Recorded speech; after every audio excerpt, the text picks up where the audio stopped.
I don't know if any of you are aware of this or not, but apparently Tom Brady's only been successful because of white privilege and white supremacy in the era of Trump.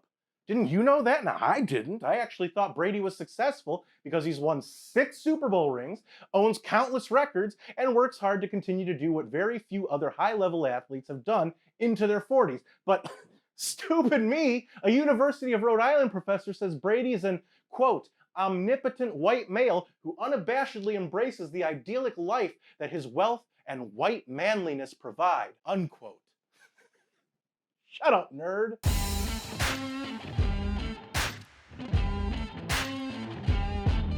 Are you ready? Let's go! Hey everybody, thanks for joining me once again so that I can laugh at white college professor turds who think they know a thing or two about sports. For MRC-TV, I'm Nick Kangadis. Some dork from the University of Rhode Island was inspired to write a chapter about Patriots living legend Tom Brady for a book, which seemingly promotes the decline of masculinity in sports as a positive thing, all because of a 2015 Under Armour commercial in which Brady wore red and black, comparing the ad to Nazi propaganda. No matter what. Now, if red and black is all it takes to be compared to Nazis, then what about the Atlanta Falcons? Are they guilty of perpetuating Nazi culture because of their love of red and black? Or how about the Chicago Bulls or the Calgary Flames? Are they all guilty of pushing Nazi propaganda? Dumbass. Doesn't Antifa wear red and black? Another problem that this professor, who shall remain nameless because simply he's failing at life, has with Brady is that he enjoys his lifestyle, quote, without apology or any trace of shame or guilt. Here's a question for the professor. Who gives a damn?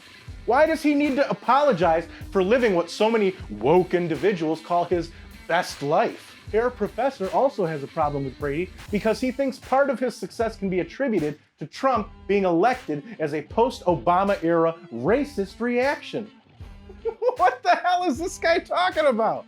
Brady has been in the public eye since the late 90s when he was at the University of Michigan. He was expected to be a backup quarterback in the NFL, as evidenced by his being drafted in the 6th round. Poor build, skinny, lacks great physical stature and strength. Lacks mobility and ability to avoid the rush, lacks a really strong arm, can't drive the ball downfield, does not throw a really tight spiral. System-type player who can get exposed if forced to add lift. And gets knocked down easily.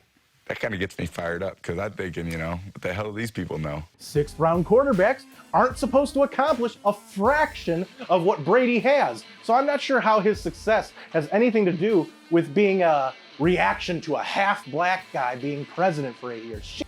Brady won his 3rd Super Bowl while Obama was just settling into his Senate seat before he was even president. This is just baffling stupidity on this dude's part. This professor is what's wrong with people who write and promote sports in 2019.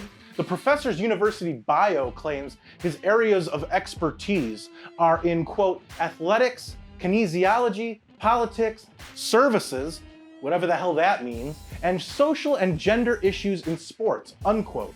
And that's what's funny about his chapter about Tom Brady, because if he really understood sports and the history of it, he'd know that very few people have reached the level that Brady has. Get out there, old man. Obese.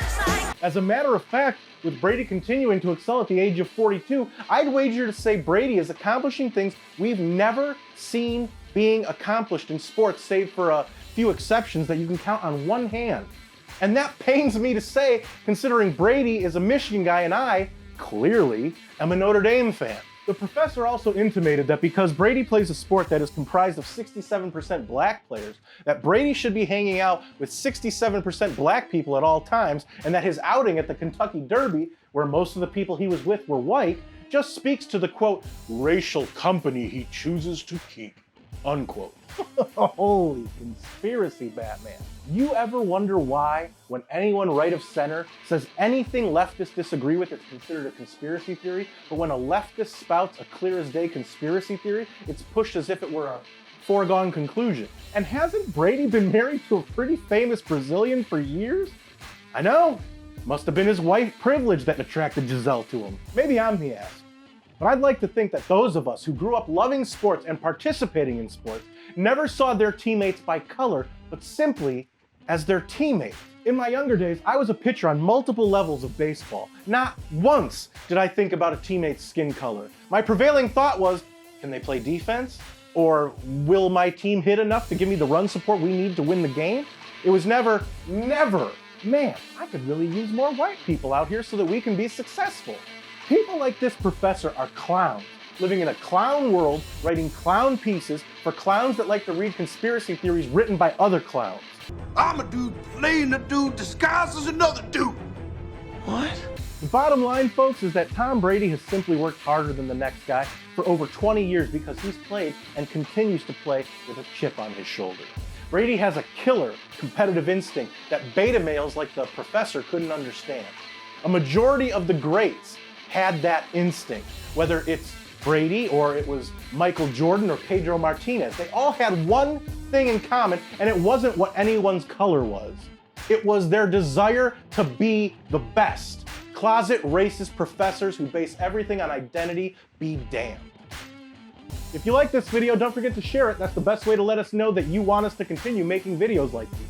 Subscribe to our YouTube channel and hit that notification bell so that YouTube might let you know when MRC-TV comes out with a new video. They don't let me know.